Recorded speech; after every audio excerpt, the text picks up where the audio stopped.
Imaginez un homme qui, pendant 35 ans, a traversé l'Amérique en semant la mort sur son passage. Un homme qui a tué 93 femmes, peut-être plus, et qui est resté libre pendant des décennies malgré une centaine d'arrestations. Ce n'est pas une fiction.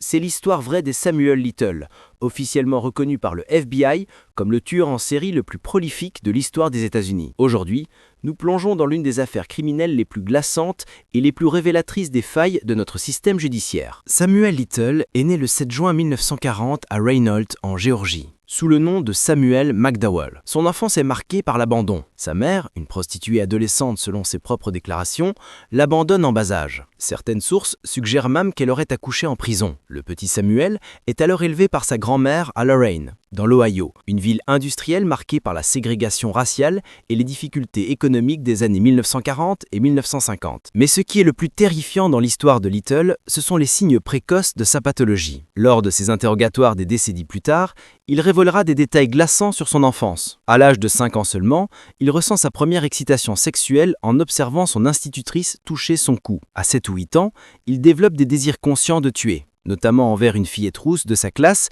qui se grattait le cou. Et à 15 ans, il collectionne des magazines de crimes véridiques montrant des femmes étranglées. Ces magazines ne lui servent pas seulement à alimenter ses fantasmes, ils lui enseignent également les techniques d'investigation médico-légale, les fibres, les empreintes digitales, des connaissances qu'il utilisera plus tard pour effacer toute trace de ses crimes. La délinquance de Little commence tôt. À 13 ans, sa première arrestation pour vol de bicyclette. À 14 ans, une arrestation pour cambriolage à Omaha. À 15 ans, il est condamné pour effraction et envoyé en centre de détention pour mineurs pendant 2 ans. C'est le début d'une longue carrière criminelle. Entre 1956 et 2012, Samuel Little sera arrêté environ 100 fois dans 26 États différents. Vol, recel, conduite en état d'ivresse, agression, vol à main armée, sollicitation de prostituées, viol. Il passera environ 10 ans en prison au total, mais jamais pour meurtre, jusqu'en 2014. Car pendant toutes ces années, Little tue. Son premier meurtre connu date de 1970. Il a 30 ans. Pendant les 35 années suivantes, il sillonnera les États-Unis, tuant des femmes à un rythme qu'aucun tueur en série américain n'a jamais égalé. La réponse à cette question est aussi troublante que les crimes eux-mêmes. Samuel Little était intelligent, extrêmement intelligent. Il a compris très tôt que pour tuer sans être attrapé, il fallait choisir les bonnes victimes. Pas les bonnes pour lui, mais les bonnes du point de vue de l'impunité. Il ciblait exclusivement des femmes que la société considérait comme invisibles. Des prostituées, des toxicomanes, des alcooliques, des femmes sans abri, des fugueuses, des femmes qui, dans bien des cas, n'étaient même pas signalées disparues. Des femmes que les criminologues appellent aujourd'hui les moins mortes, les personnes dont la disparition ne fait pas les gros titres. Au moins 68 de ces victimes, soit 73%, étaient des femmes afro-américaines. Il ciblait également des femmes hispaniques et dans une moindre mesure des femmes blanches. L'une de ces victimes était une femme transgenre. Toutes avaient entre la fin de l'adolescence et 40 ans environ. Little lui-même a expliqué sa stratégie avec une froideur glaçante. « Je ne vais pas aller dans les quartiers blancs choisir une adolescente. Je restais dans les ghettos. » Son mode opératoire était méthodique et terrifiant dans sa simplicité. Il abordait ses victimes dans des bars, des quartiers défavorisés ou le long des routes. Il leur proposait de l'argent pour des services sexuels ou un transport. Une fois dans sa voiture, il les conduisait vers un lieu isolé. Après un rapport sexuel qu'il qualifiait de consensuel, il attaquait soudainement. Sa méthode, la strangulation manuelle. Pas d'armes, pas de blâme, pas de balles. Juste ses mains. Des mains massives, décrites par le Texas Ranger qu'il a interrogé. Comme des pelles. Il étranglait ses victimes avec une force extrême, fracturant fréquemment l'os hyoïde dans leur cou. Parfois, il utilisait même une technique de revive, relâchant la pression pour laisser la victime reprendre conscience avant de l'étrangler à nouveau. Les victimes mouraient par asphyxie après plusieurs minutes d'agonie. Pour Little, ces meurtres n'étaient pas simplement des actes de violence, c'était une obsession sexuelle. Il a été catégorisé comme un tueur hédoniste, motivé par la luxure. Il avait un fétichisme du cou et la strangulation elle-même lui procurait un orgasme. La police de Los Angeles l'avait même surnommé le tueur par strangulation et masturbation. Lui-même a décrit son premier meurtre en 1970. C'était comme une drogue. J'ai fini par aimer ça. Ce qui est particulièrement troublant, c'est que Little se prenait offense d'être qualifié de violeur. Il insistait que tous les rapports sexuels avec ses victimes étaient consensuels avant l'agression mortelle. Cette distinction cognitive révèle une rationalisation psychologique complexe. Comment un homme peut-il commettre 93 meurtres mais se sentir insulté d'être appelé violeur ? Après avoir tué ses victimes, Little les abandonnait dans des lieux isolés. Des champs, des bois, des zones marécageuses, des berges de canaux. Beaucoup de corps n'étaient découverts que des semaines ou des mois plus tard, parfois même jamais. Et c'est là que le système a complètement échoué. De nombreux décès ont été attribués à des overdoses, à des accidents ou à des causes naturelles. Les autopsies étaient bâclées, les enquêtes superficielles. Et surtout, personne ne connectait les points entre les différents États. Prenons quelques exemples concrets de ces défaillances. Mary Ann Jenkins, tuée en 1977 dans l'Illinois. Son décès a été attribué à la foudre.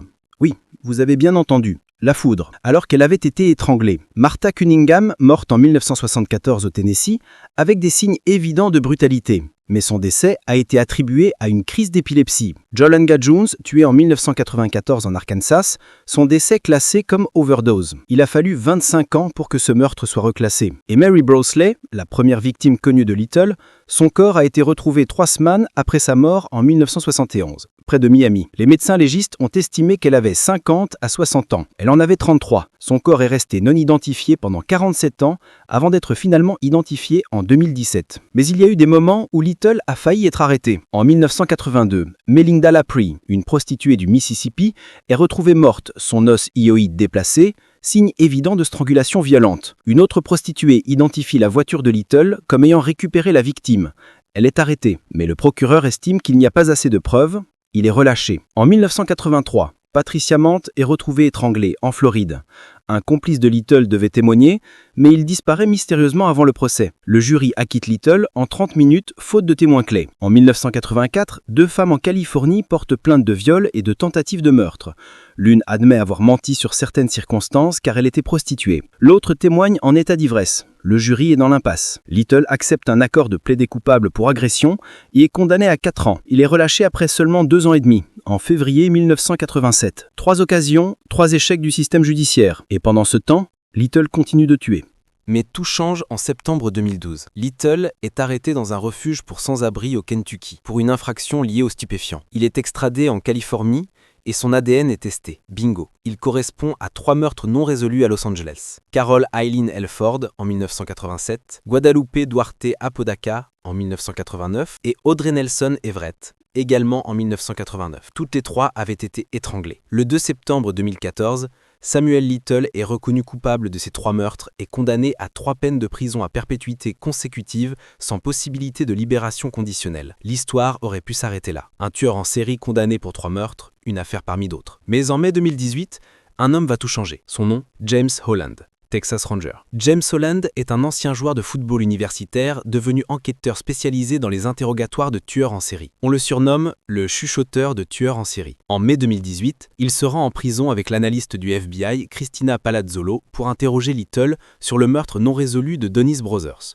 une prostituée tuée à Odessa au Texas en 1994. Mais Holland n'utilise pas les techniques d'interrogatoire traditionnelles. Sa méthode est radicalement différente. Plutôt que de confronter Little, Holland établit un lien émotionnel avec lui. Il l'appelle Sammy. Little l'appelle Jimmy. Holland lui promet par écrit qu'il ne demandera jamais la peine de mort. Il lui apporte ses repas préférés chaque jour, du Dr Pepper, des Milkshake Browns, des The McMuffin. Il valide son ego, lui dit qu'il est intelligent, puissant dans l'esprit. Il lui fait croire qu'il contrôle la situation. Il rit à toutes ces petites blagues. Il lui dit « Je t'aime toujours, frère ». Et surtout, il est patient, extrêmement patient. Sur 16 mois, entre mai 2018 et septembre 2019, Holland enregistre 650 heures d'entretien vidéo avec Samuel Little. Et Little parle. Il parle beaucoup. Il avoue 93 meurtres. 93, répartis sur 35 ans dans 19 États différents. C'est un nombre qui dépasse l'entendement. Ted Bundy a tué 30 personnes. Jeffrey Dahmer, 17. John Wayne Gacy, 33. Gary Ridgway, 49. Samuel Little les surpasse tous. Mais ce qui est encore plus troublant,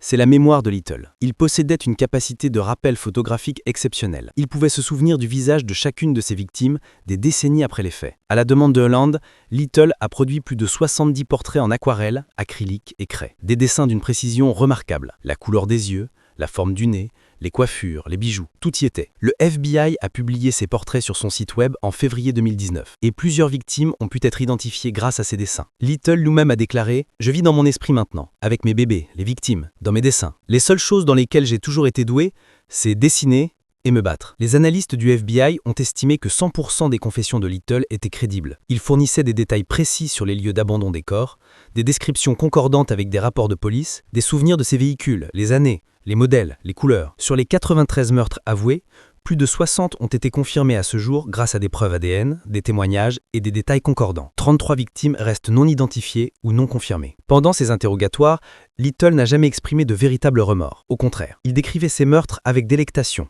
allant jusqu'à rire en racontant comment certaines victimes luttaient pour leur vie. Il a même déclaré « Elle se bat pour sa vie, et moi je me bats pour mon plaisir ». Il se considérait comme trop intelligent pour être attrapé, et prenait fierté dans sa collection de victimes. « Elles m'appartiennent toutes », disait-il. Du point de vue psychologique, Samuel Little présentait tous les traits d'un psychopathe. Absence totale d'empathie, narcissisme extrême, charme superficiel, manipulation constante. Plusieurs témoins l'ont décrit comme charmant. Le ranger Holland lui-même a admis qu'il aimerait prendre une bière avec Little s'il n'était pas un meurtrier. Les experts qui ont analysé son cas identifient un trouble de la personnalité antisociale, une psychopathie prononcée, des traits narcissiques et une paraphilie liée au coup et à la strangulation. Mais pourquoi a-t-il finalement avoué? Selon ses propres déclarations, il n'avait plus d'autre option légale. Tous ses appels étaient épuisés.